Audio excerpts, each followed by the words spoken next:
Okay, in a previous assignment, we use sklearn dataset, Boston dataset to predict house price, and we use different techniques in last assignment. In this assignment, we will be using somewhat different technique, but the procedure will remain same. So again, what we will do, we will load data set, we will process that data set, we will split data set into training and testing set, and similar to last example, we will be using 80% for training and 20% for testing. Again, we will choose the machine learning algorithm regression, linear regression we will be using. But last time we use these standard functions as shown here. I will show it again. These are the functions we used last time: error, update coefficients, and then this gradient descent functions, which was written, which was as described during the training. So today we will be using the same data set, but we will be using a linear regression model from the sklearn library. So we will be importing that model from the sklearn library, and then we will use that ready-made function instead of writing our own functions. We will train the model and then we will predict the output. So that will be a part of this assignment. In this modified lab assignment, again we are importing this NumPy for a numerical calculation, pandas for statistics, data statistics, and then sklearn, where actually this is a linear model we are importing directly. So instead of writing our own functions like for a gradient descent and that error calculations, loss calculations, etc., instead of for our own function, we will be using the standard model available in this sklearn module. Then we will be again using the same techniques: train, test, and split. So it will automatically split our data into two parts. 80% will part for the training purpose, and 20% will be for the testing purpose. So again, the same data set we are using, Boston data set.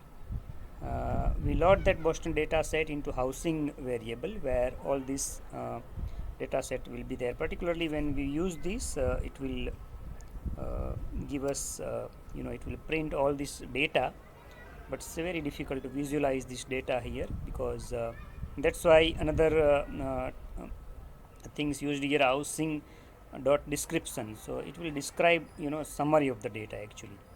So this is actually summary of the data, which is very much similar as which we have discussed in assignment number 1. Then after we arrange this data in a data frame. So basically we want to get this all the feature variables in a x-axis and as input data, and this target, which basically price of the house, will be in a variable called df_y, where we will be loading this target value.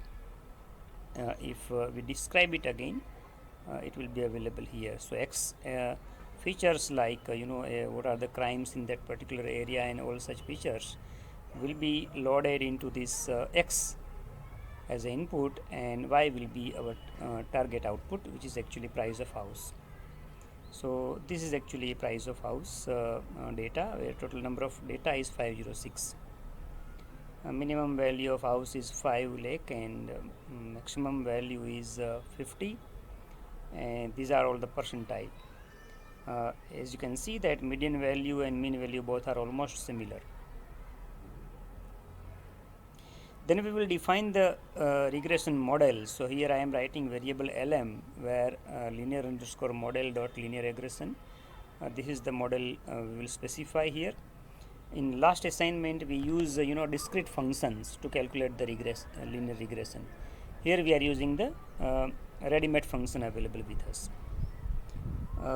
Very much similar to last time, we use this splitting of data set. So for that we use this function train test split function is useful, where we pass the variable x, y, and then this test size equal to 0.2. That means 20% of the data will be reserved for the testing purpose.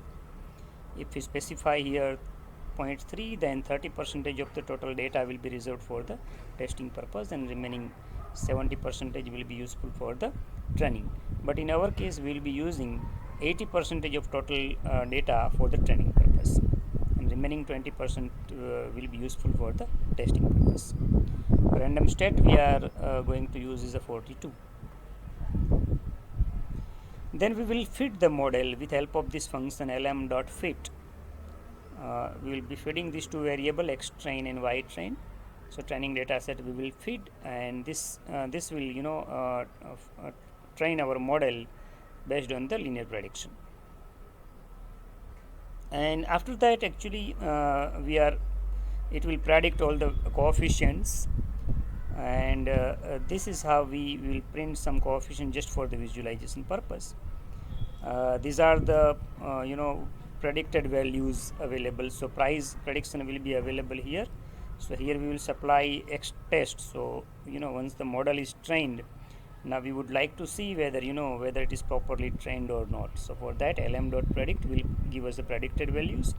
So all the predicted values will be printed here, and then it is compared with the actual values. So actual values are printed here, and then what is the difference between the predicted value and actual value, mean square error is calculated, and then it is printed. So let us run this function. So when we run this function, these are the values we are getting at the output. So these are the predicted value. Let's say initial value predicted is a 28, maybe it will be in lakhs, so 28, and actual value, let us compare it with actual value. Actual value is 23. Then actual value, second value is 32, and predicted value is 36. So almost we can say the predicted value and actual values are in a same trend. The third value is here, predicted value is 14. Let us look at actual value, third value. Actual value is 13.6, so it's pretty similar. So this is how we actually we can print. We can also plot both the graph, so that we can actually visualize what is the difference between predicted value and actual value. And this is mean square error we are getting, that is y minus y predicted square and summation of all and divided by total number of samples. So this is mean square error. So this is actually how we can train our model, and then we can test it, and this is actually in which the method in which we use standard linear model available from this sklearn library. Okay, thank you very much.